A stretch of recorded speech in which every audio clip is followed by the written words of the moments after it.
Bismillahirrahmanirrahim. Bismillahirrahmanirrahim. Assalamualaikum warahmatullahi wabarakatuh.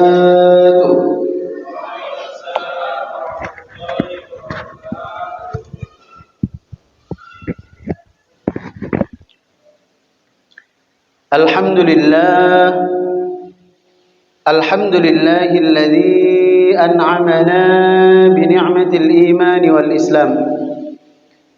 Wassalatu wassalamu ala asyrafil anam sayyidina wa maulana Muhammad wa ala alihi wa ashabihi al-kiram.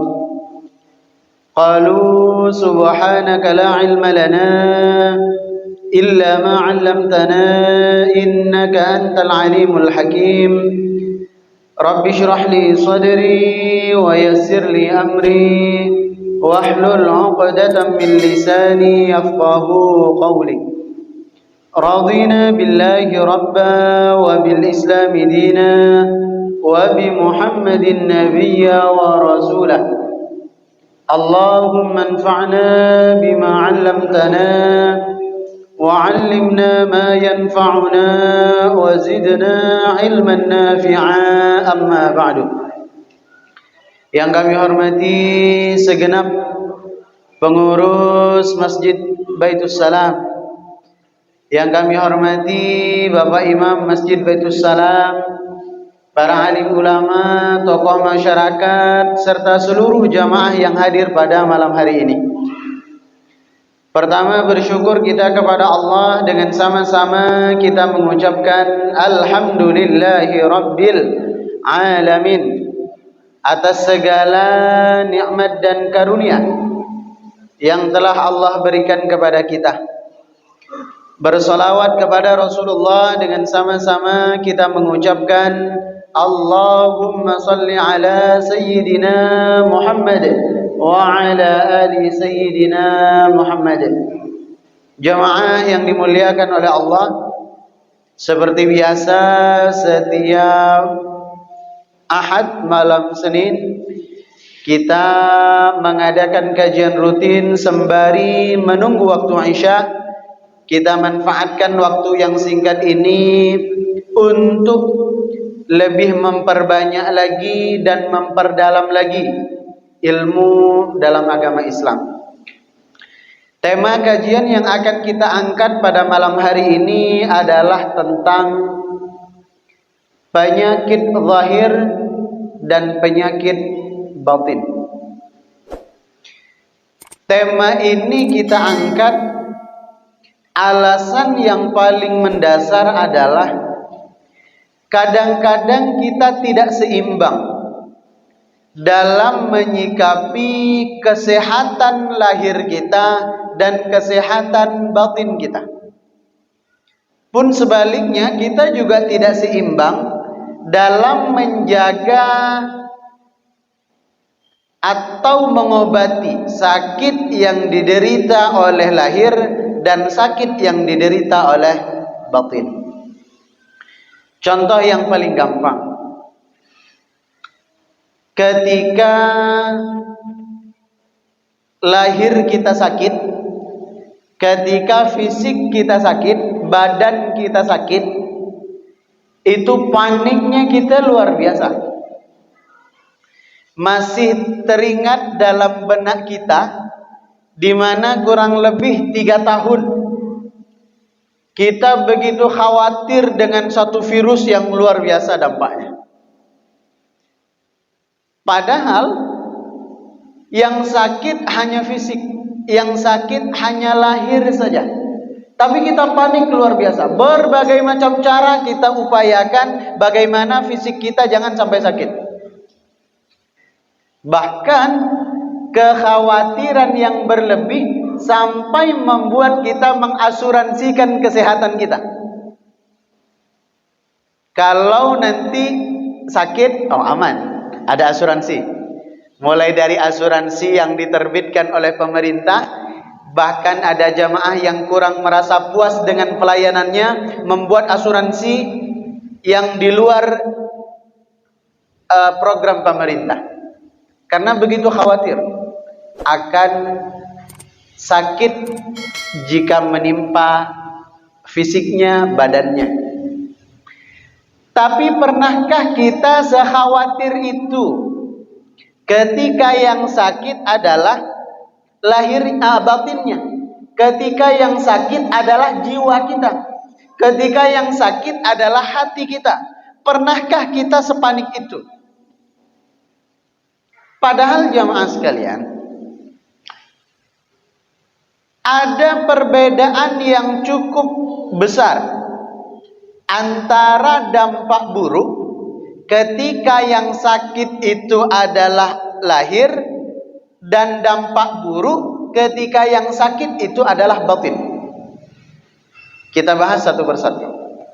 Pertama, ketika kita mengalami sakit lahir, paling mentok hanya akan merusak dunia kita. Misal, ada orang sakit diabetes. Paling parahnya diabetes, ketika diabetes itu sudah tidak lagi bisa disembuhkan, dampak paling buruk apa?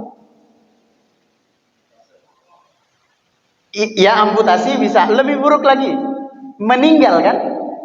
Sakit jantung, dampak paling buruknya hanya meninggal. Kenapa saya katakan hanya meninggal? Karena separah-parahnya sakit yang diderita oleh fisik kita hanya akan merusak kehidupan kita di dunia. Jantung paling parah meninggal, diabetes paling parah meninggal, corona juga paling parah meninggal, hanya merusak di dunia. Sementara kalau penyakit itu menyerang batin kita, menyerang hati kita, maka yang rusak bukan hanya dunia, tapi juga sampai di akhirat akan menjadi rusak. Contoh yang paling gampang, nggak ada nanti ketika orang masuk neraka ditanya oleh malaikat penjaga neraka, kenapa kamu masuk neraka? Dulu saya diabetes, nggak nyambung. Kenapa masuk neraka? Saya dulu jantung akibat ngerokok misalnya. Nggak mungkin. Tapi kalau ada seorang hamba Allah masuk neraka, kenapa kamu masuk neraka? Dengki, wajar. Kenapa masuk neraka? Riya, pantas. Kenapa masuk neraka? Namimah, adu domba, layak. Kenapa masuk neraka? Buruk sangka kepada orang lain, wajar. Maka dari poin pertama ini jamaah, seharusnya kita lebih khawatir terhadap penyakit yang menjangkit batin kita dibanding penyakit yang bisa menggerogoti fisik kita. Karena dampaknya hanya di dunia, sementara batin sampai merusak kepada akhirat. Perbedaan yang kedua, kalau penyakit lahir, orang lain lebih dulu tahu atau kita yang menderita yang lebih dulu tahu? Kalau kita sakit lahir nih, sakit fisik kita, sakit badan kita, yang lebih dulu tahu kita atau orang lain? Kita. Makanya kalau kita sakit gigi misalnya, itu orang lain nggak tahu, menyangka kita baik-baik saja. Padahal ini di gigi ini cenut-cenut sampai ke kepala kadang-kadang kalau sakit gigi. Orang lain nggak tahu. Misalnya kita sakit jantung, tiba-tiba ketemu teman dekat yang udah lama nggak jumpa, dia kagetin kita. Begitu dikagetin langsung kambuh jantung, koit, meninggal. Karena dia nggak tahu penyakit yang kita derita. Maka perbedaan yang kedua, kalau penyakit zahir itu kita sebagai penderita lebih dulu tahu dibanding orang lain. Makanya kalau kita datang ke dokter, dokter nebak atau dokter tanya keluhan apa? Pasti tanya, Kalau yang nebak keluhannya apa itu biasanya dukun. Kalau dokter pasti ditanya, iya Pak, sakit apa? Ada keluhan apa? Itu pasti. Nggak mungkin dokter nebak. Kalau dilihat dari matanya begini, ini kayaknya akhir bulan ini kayaknya. Kalau dilihat dari bibirnya yang pecah-pecah, nggak bisa nebak, nggak bisa. Harus tanya keluhan kita apa. Karena orang yang menderita penyakit zahir, dia lebih tahu dibanding orang lain. Tapi berbeda dengan penyakit batin. Kalau penyakit batin, orang lain lebih dulu tahu dibanding kita selaku penderita. Contoh yang paling gampang.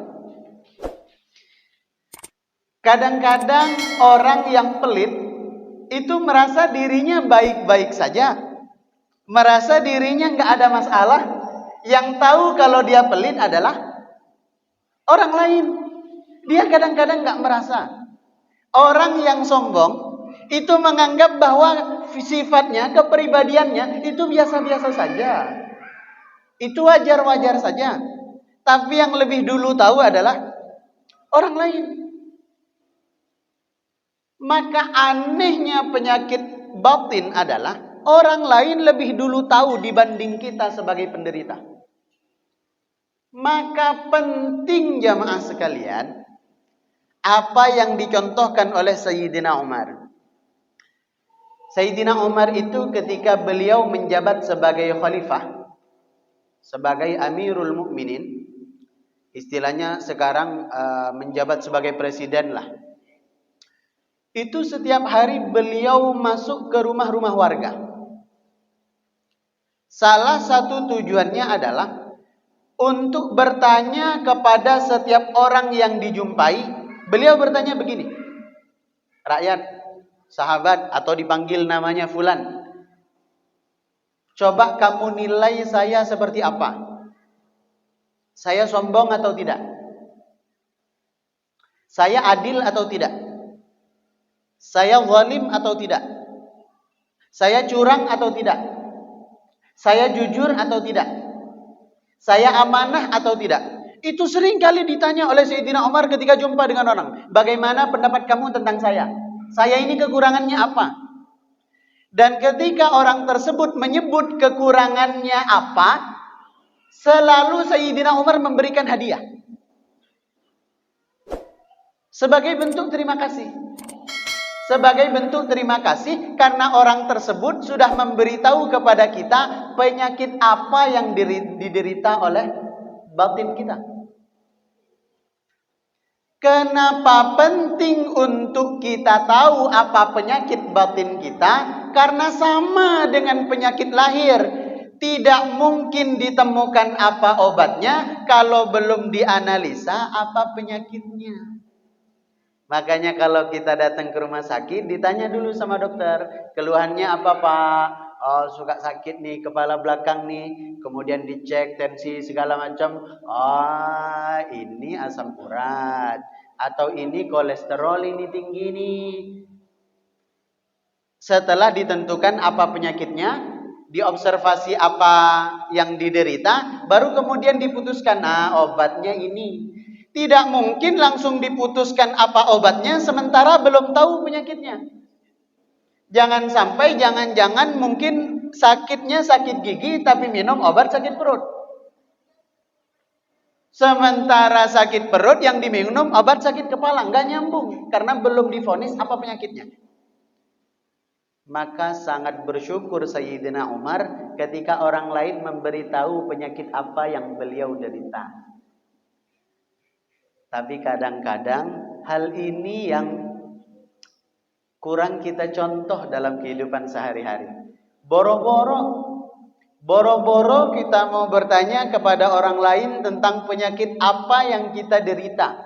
Orang lain sudah negur aja, orang lain sudah mengingatkan saja, orang lain sudah mengkritik saja. Kadang-kadang kita nggak terima. Oh, saya nggak gitu kok, saya nggak sombong. Saya nggak riak, saya nggak takabur, saya nggak dengki, saya nggak buruk sangka, saya nggak memfitnah segala macam. Padahal orang lain sudah ngingetin kepada kita. Saya kasih contoh lagi-lagi tentang dokter. Ketika kita datang ke dokter dan ketika kita menceritakan keluhan, oh saya sakit kepala nih, bagian belakang nih luar biasa.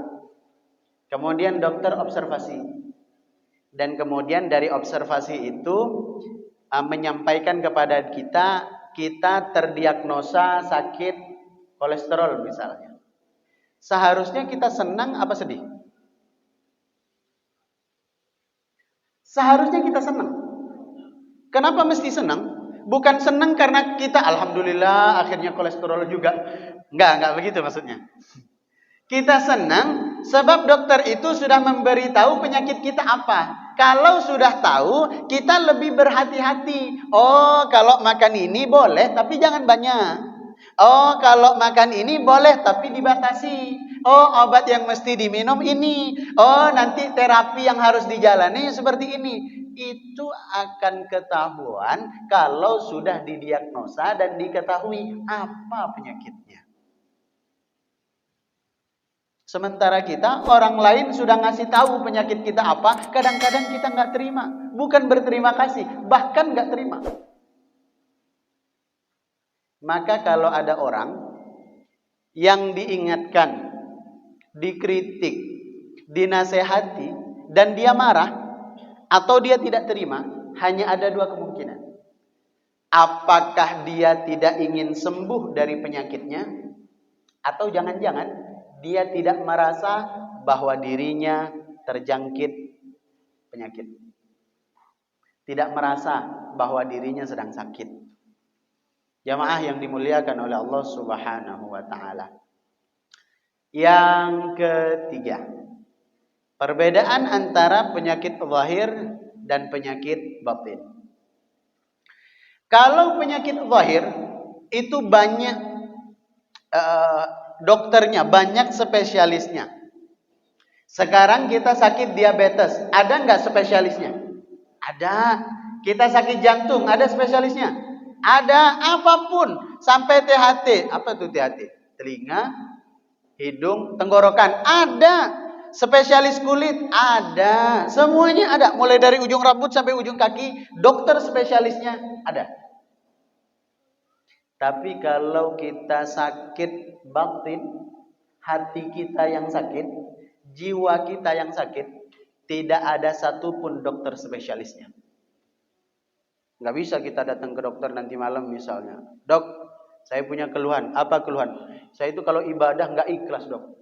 Ini gimana cara menyembuhkan? Nggak bisa. Saya punya keluhan, dok. Apa keluhannya? Itu kalau saya sholat ke masjid itu rasanya berat sekali. Nggak bisa, nggak ada obatnya. Lantas apa obatnya penyakit batin? Kalau penyakit lahir banyak spesialisnya dan banyak sekali sumber obatnya. Sementara penyakit batin obatnya hanya satu. Kemauan yang kuat yang ada dalam diri kita. Makanya mustahil orang bisa sembuh dari penyakit batin sementara dia nggak tahu apa penyakitnya. Atau bahkan dia tidak merasa bahwa dirinya sedang sakit. Bahkan yang sudah tahu dan sadar bahwa dirinya sedang sakit, nggak mungkin sembuh kalau tidak ada kemauan yang kuat untuk menyembuhkan atau mengobati penyakit yang diderita. Dan jamaah, yang seringkali merusak ibadah yang sudah susah payah kita lakukan, itu karena penyakit zahir atau karena penyakit batin? Saya tanya sekali lagi. Yang membuat ibadah atau kebaikan kita menjadi sia-sia, itu karena adanya penyakit zahir atau karena ada penyakit batin? Batin. Kalau penyakit zahir tidak menghalangi ibadah, justru menambah pahala ibadah. Contoh. Ketika waktu corona, masih kencengnya dulu corona ini. Ada satu jamaah yang begitu dekat dengan kami, yang sampai masuk ICU ya, sampai masuk ke ICU dan harus dirawat secara intensif. Saat beliau dirawat secara intensif, Beliau panggil dokter dan meminta dokter itu untuk video call kepada saya. Akhirnya tengah malam, jam 12:30 malam, itu video call kepada saya. Lagi di rumah sakit, kabel semuanya nempel, selang semuanya nempel. Kemudian beliau nulis, di tulisannya itu, Ustadz, saya wudunya gimana? Karena saya batal dan saya hendak melaksanakan sholat. Pertanyaannya, yang sakit zahirnya atau batinnya? Hanya zahirnya saja, hanya badannya saja. Sakit enggak batinnya? Enggak sakit, buktinya masih keingat sholat. Apakah sakit yang diderita oleh lahirnya itu akan menyulitkan dia melaksanakan ibadah? Loh, enggak menyulitkan, jadi mudah. Kalau enggak bisa wudu, ya udah enggak usah wudu, tayamum. Enggak bisa tayamum, ya udah sholat dengan keadaan yang begitu. Tetap sah, boleh. Bahkan pahalanya lebih besar. Kenapa? Saat dia dalam keadaan darurat masih memikirkan ibadahnya kepada Allah. Betapa banyak di antara kita yang sehat tak terfikir lagi mau beribadah kepada Allah. Padahal sehat. Jadi yang menyebabkan ibadah kita menjadi rusak bukan karena sakit fisiknya. Bukan karena sakit lahirnya. Karena betapa banyak orang yang sakit lahirnya tapi batinnya tidak sakit. Ibadahnya tetap lanjut, bahkan semakin semangat. Sampai ada satu jamaah, beliau rajin ke masjid. Kalau kajian subuh itu selalu yang paling depan. Sampai suatu ketika kami nggak nampak beliau dalam beberapa kali pertemuan. Kemudian kami tanya, Bapak ini kemana? Kok nggak nampak pengajian? Pulang kampung atau sakit atau gimana? Sakit Ustaz. Ternyata sakit di rumah sakit Embung Fatimah. Ketika selesai kajian subuh kami ke sana, meleleh air mata. Meleleh air mata beliau.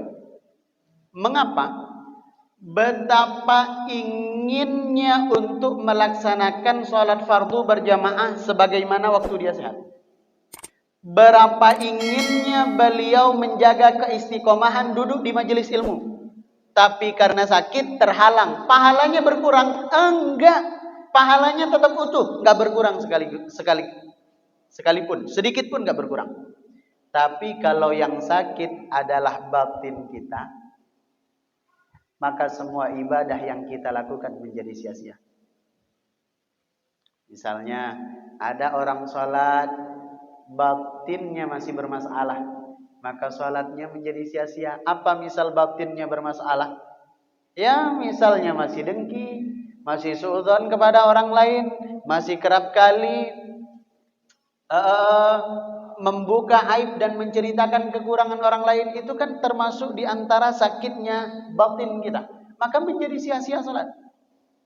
Yang mengatakan sia-sia bukan saya. Yang mengatakan sia-sia salatnya adalah Rasulullah. Apa kata Rasulullah?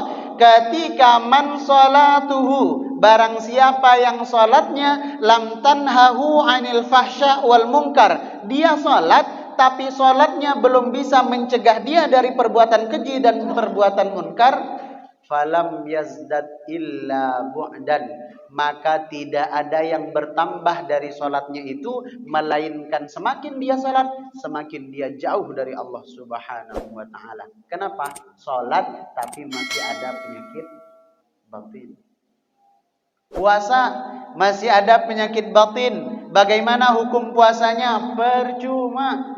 Apalagi nih sekarang ini kita mau puasa Rajab misalnya, atau mau mengganti hutang puasa di tahun lalu karena akan masuk bulan puasa tahun ini, gimana? Percuma kalau ada penyakit batin. Kita sudah bersedekah, berapa banyak sedekah yang hangus pahalanya meskipun sudah habis uangnya. Kenapa? Penyakit batin. Maka para ulama mengatakan, kebaikan itu sebagaimana kayu, dan penyakit batin adalah apinya. Sebanyak apapun kita menumpuk kayu, sementara apinya masih menyala, penyakitnya masih ada, maka tidak akan menyisakan apa-apa melainkan debu belaka. Jamaah yang dimuliakan oleh Allah Subhanahu wa taala. Pada akhirnya, mudah-mudahan serius kita dalam menjaga kesehatan lahir kita, semoga seserius itu juga dalam kita menjaga kesehatan batin kita. Begitu khawatir terhadap penyakit yang diderita oleh lahir kita, semoga kita juga sekhawatir itu saat ada penyakit yang menjangkit kepada batin kita. Karena sekali lagi dampaknya lebih dahsyat penyakit batin dibandingkan penyakit zahir. Bisa merusak ibadah, bahkan bisa menghalangi kita untuk melaksanakan ibadah. Ada seorang jamaah bertanya begini, Ustaz, saya itu punya satu masalah. Dengan sedekah saya nggak pernah ada masalah. Dengan sholat saya nggak pernah ada masalah. Dengan kurban saya nggak pernah ada masalah. Yang selalu menjadi masalah bagi saya adalah puasa. Itu selalu menjadi masalah. Godaannya banyak, tantangannya banyak. Maka apa masalahnya Pak Ustaz? Maka saya jelaskan secara umum bahwa salah satu penyebab terbesar mengapa badan kita ini sulit, mengapa fisik kita ini sulit, diajak untuk taat dan beribadah kepada Allah Subhanahu wa taala, penyebab yang paling besar adalah karena masih adanya penyakit batin. Sekaligus ini mudah-mudahan menjawab kalau ada di antara kita yang punya keluhan, Ustaz, untuk sholat kenapa kok susah ya istiqomah? Untuk ngaji Al-Quran kenapa ya susah diistiqomahkan? Untuk sedekah kenapa berat banget ketika mau mengeluarkan? Ketika puasa susah sekali mau menunaikan. Ketika ibadah kurban susah sekali mau mengeluarkan hartanya. Apa yang membuat fisik kita, lahir kita sulit untuk menunaikan kebaikan dan menjalankan ketaatan kepada Allah? Penyebabnya adalah masih ada penyakit batin. Oh, tapi saya nggak merasa Pak Ustadz. Loh, tadi kan sudah disebut.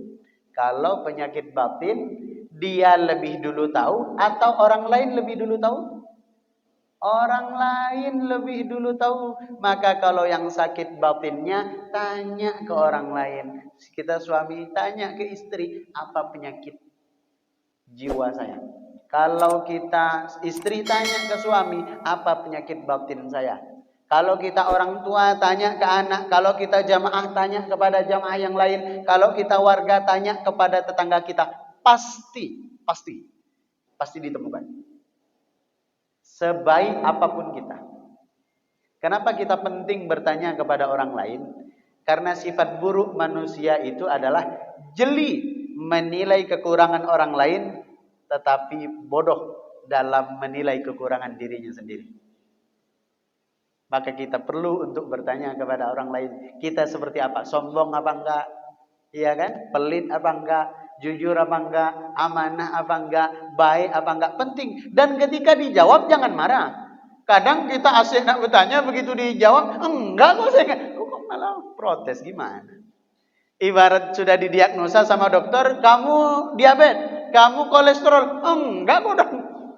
Malah bantah-bantahan. Justru berterima kasih karena dia telah memberitahu penyakit apa yang kita derita. Karena dengan kita tahu apa penyakit yang diderita, kita bisa mengambil langkah obat apa yang mau diminum, pengobatan seperti apa yang mau kita jalani untuk menyembuhkan penyakit yang kita alami. Wallahu a'lam bishawab. Semoga menjelang beberapa bulan masuk bulan suci Ramadan, kita tidak hanya memperbaiki ibadah sebagaimana tema kajian pada minggu lalu, tetapi juga kita memperbaiki dasar ibadah atau pondasi ibadah, yaitu batin. Jangan sampai sakit, jangan sampai merusak ibadah yang sudah susah payah kita lakukan. Sebelum kita tutup, ada tanya jawab sesuai dengan tema boleh, di luar tema juga boleh. Silakan jamaah. Waalaikumsalam warahmatullahi. Tentang waktu kita sakit, posisi sakit kita terkapar nih, tapi kita mau melakukan sholat, tapi kita kena najis. Contoh misalkan kita kencing atau kita BAB, tapi dibersihkan dengan tisu yang pakai alkohol, kayak seperti tisu basah itu kan ada alkoholnya Pak Ustadz. Kita bersihkanlah, kita lakukan sholat dengan tayamum, tapi niatkan sholat. Itu batal atau enggak sholatnya? Hukumnya apa Pak Ustadz? Terima kasih. Assalamualaikum warahmatullahi wabarakatuh. Waalaikumsalam warahmatullahi wabarakatuh. Ini pernah saya bincangkan kayaknya minggu lalu dengan kakek ya. Lupa, pokoknya pernah bincang di masjid ini. Karena kemarin bincangnya cuma berdua aja.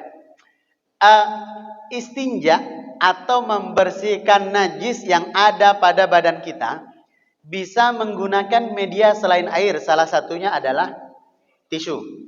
Saya nggak mengatakan tisu basah, tapi tisu. Mengapa? Justru akan semakin menyebar najisnya kalau kita membersihkan dengan tisu basah. Misal, mohon maaf, habis buang air kecil, kita lap pakai tisu basah. Itu bukan justru terangkat najisnya, malah najisnya pindah ke tisu basah dan sama-sama basah, kita lap lagi, najisnya kemana-mana. Tangan kita basah, daerah yang kita bersihkan itu najis, tangannya najis, semuanya najis. Nanti celana kita juga menjadi najis, malah nggak sah. Maka solusinya adalah menggunakan tisu kering. Baik itu kita, mohon maaf, buang air kecil atau kita buang air besar, harus pakai tisu kering. Kalau pakai tisu basah justru semakin najis. Tisu kering, dan menurut mazhab Syafi'i syaratnya minimal 3 helai tisu. Misal kita buang air kecil, nggak bisa ke toilet, kita bersihkan pakai tisu minimal 3 helai. 1, 2, buang, 3. Dah. Kalau 3 itu udah dirasa bersih, ya sudah. Kalau 3 belum juga bersih, tambah lagi 4, boleh. Yang nggak boleh itu ketika kurang dari 3 helai. 1, ini kayaknya udah suci nih, nggak boleh, tetap ada najis. Karena hukum minimalnya adalah 3 helai. Jadi menggunakan tisu kering. Kalau menggunakan tisu kering, habis itu tayamum, selesai. Sah itu, sempurna bahkan sholatnya. Dan untuk sedikit menambah, sebenarnya bukan cuma untuk orang sakit. Bahkan ketika kemarin kita mati air, 2 hari kan kita mati air ya. Iya, sampai saya itu berpikir, saya pengen buang air kecil. Saya ngebut ke Masjid Ariraya kan, mudah-mudahan nanti di Masjid Ariraya ini, karena di rumah mati ya kan. Begitu di Masjid Ariraya, loh mati juga airnya. Jadi istinja menggunakan tisu kering, jangan tisu basah. Wallahu a'lam bishawab. Ada lagi jemaah?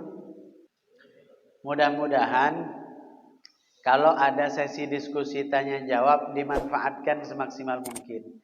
Karena kadang-kadang kita kalau diberi kesempatan bertanya nggak tanya. Begitu sampai di rumah sibuk cari HP. Oke Google, apa hukum puasa Rajab? Lebih percaya ke Google.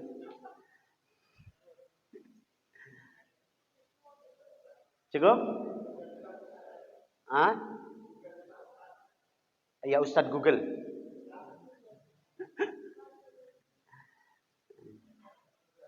Iya, silakan. Assalamualaikum warahmatullahi wabarakatuh. Mau minta tip-tip aja untuk menyembuhkan penyakit hati, Pak Ustaz. Tip-tipnya gimana? Bagaimana upaya kita untuk menyembuhkan penyakit hati?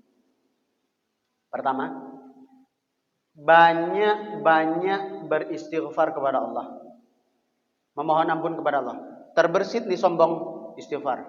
Terbersit nih dengki, istighfar. Terbersit dalam hati buruk sangka kepada orang lain, istighfar. Itu yang pertama. Karena istighfar itu yang akan memadamkan gejolak api penyakit yang ada di dalam batin kita. Kemudian yang kedua, ini yang tidak kalah penting. Kata para ulama,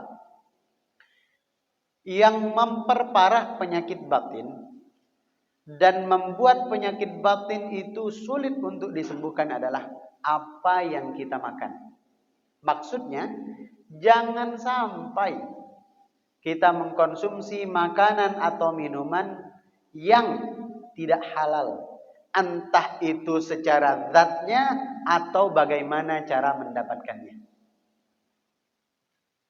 Oh, ini gorengan halal kok Ustaz. Loh, siapa bilang gorengan haram?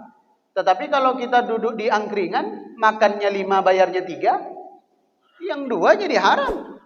Bukan soal hukum gorengannya. Nah, yang senyum-senyum agak-agak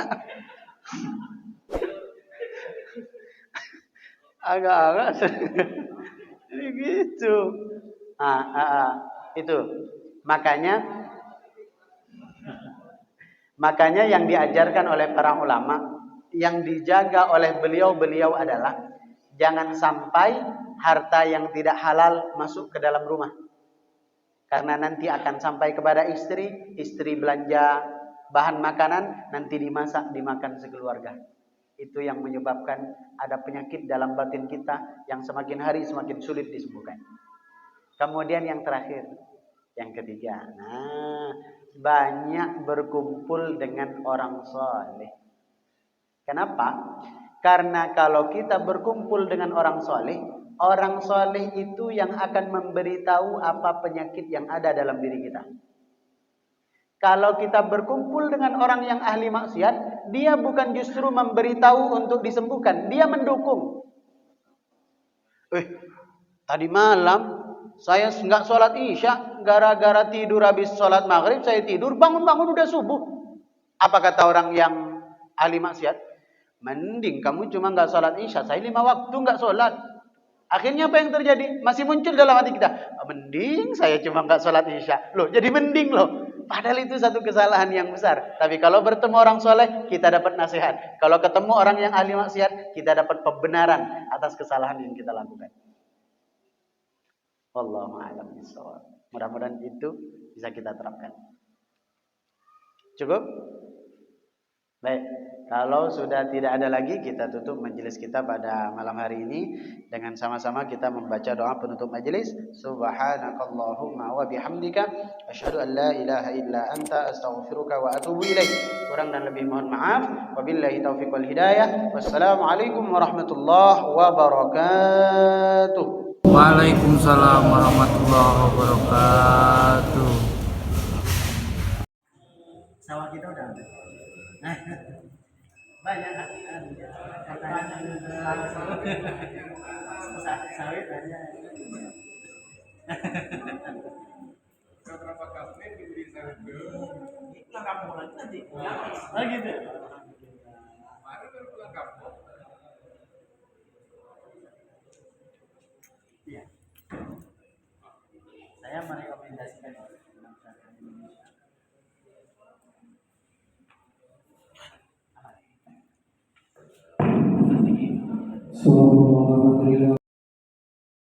Sadaqallahul azim.